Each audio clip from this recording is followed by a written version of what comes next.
Ching's Peking duck is out of the oven and ready for the final stage. I want the skin quite taut. Can you feel? It's quite tight at the moment. Yeah. Yeah, Yep, and it's you're right. getting quite crisp. Yep. But to get that sort of Peking duck glaze, Yes. for me, I like to use a little bit of golden syrup. Okay. I've got some dark brown sugar, muscovado sugar. So just in there, and just break it up like that. And then just give that a good sort of mix. And then with a brush, just dip the brush in. You can use a little bit of the oil that's rendered out and then just give that a nice brushing over the top like that. So it's going to give it a lovely golden glaze. And a sweetness as well. And a sweetness, exactly. It's smelling amazing. Yeah. It really does, yeah. Once the bird is glazed, it's ready to go back in the oven for 5 minutes whilst Ching strains her plum sauce. Now I'm just going to heat it back up and then just going to check the seasoning of this.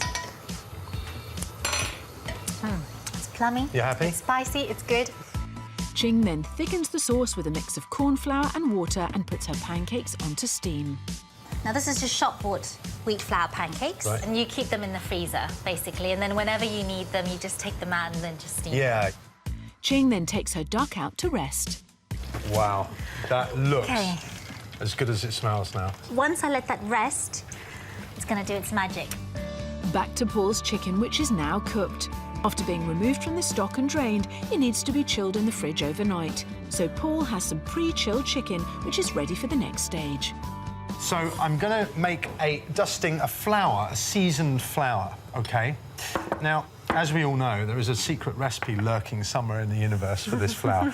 I reckon I'm pretty close. Close, are right? you? Yes, I think I am. Okay. Right, celery salt is the first thing in, remembering that it is wonderful. celery salt, so it's got quite a punch. Cumin, which gives a lovely background flavour. Although it's an Indian spice, it's not particularly spicy in terms of heat. It's just warm, so you can whack isn't it in there, yeah.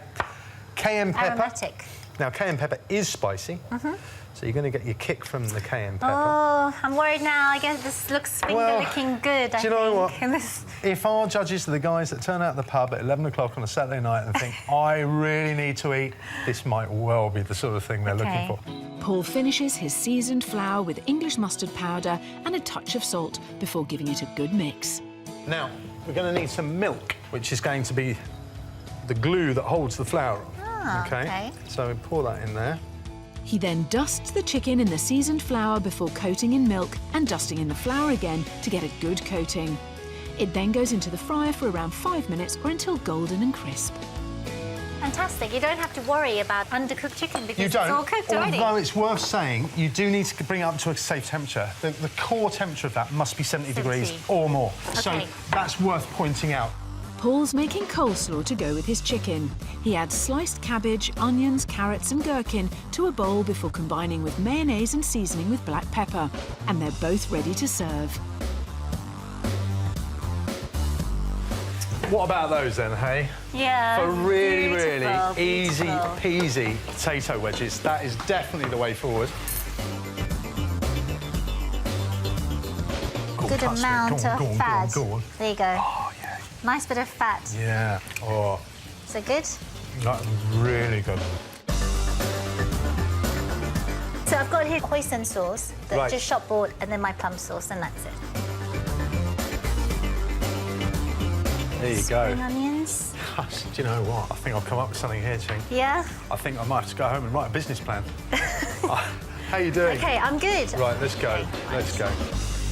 OK, there you go. That is my ultimate Saturday night crispy chicken, potato wedges and slaw.